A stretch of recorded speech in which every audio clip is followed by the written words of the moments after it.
આવતીકાલે ગુજરાતના 15 જિલ્લાઓમાં મોક ડ્રીલ થશે।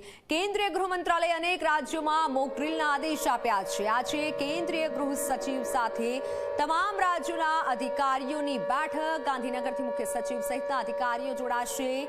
તમામ અધિકારીઓ જોડાશે। આજે મહત્વની બેઠક મળશે અને આવતીકાલે એટલે કે 7 મેના રોજ મોક ડ્રીલ થવાની છે, જે ગઈકાલે ગૃહ મંત્રાલય તરફથી આદેશ કરવામાં આવ્યો હતો। 15 જિલ્લાઓમાં મોક ડ્રીલ થશે। આવતીકાલે ગૃહ મંત્રાલય અનેક રાજ્યોમાં મોક ડ્રીલના આદેશ આપ્યા છે। ફોનલાઈન પર સંવાદદાતા હિતલ જોડાઈ ચૂક્યા છે। હિતલ, આવતીકાલે મોક ડ્રીલ થશે, કઈ કઈ જગ્યાએ થશે? આજે જે બેઠક થવાની છે તેમાં કઈ કઈ ચર્ચા કરવામાં આવી શકે છે?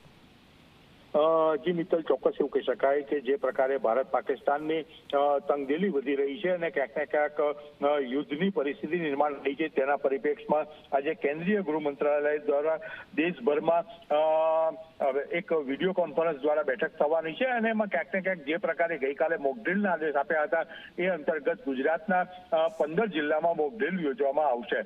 યુદ્ધની પરિસ્થિતિ થાય તો કેવી રીતે કામગીરી કરવી અને કેવી રીતે બચાવ રાહત કામગીરી કરી શકાય અને કોઈ પણ પરિસ્થિતિને પહોંચી શકાય એ મોક ડ્રીલમાં આવરી લેવામાં આવશે। આ ઉપરાંત જોવા જઈએ તો સીધી રીતે આ મોક ડ્રીલ જે છે એ મહાનગરપાલિકા વિસ્તારો અને મોટા જિલ્લાઓ છે એ તમામ જગ્યાએ બોર્ડરના વિસ્તારો છે ત્યાં પણ આ પ્રકારની મોક ડ્રીલ યોજાશે અને એ અંગેનું માર્ગદર્શન આજે જે વિડીયો કોન્ફરન્સ યોજાવાની છે એ કોન્ફરન્સમાં આપવામાં આવશે। જી મિત્તલ। બિલકુલ હિતલ, આભાર માહિતી બદલ।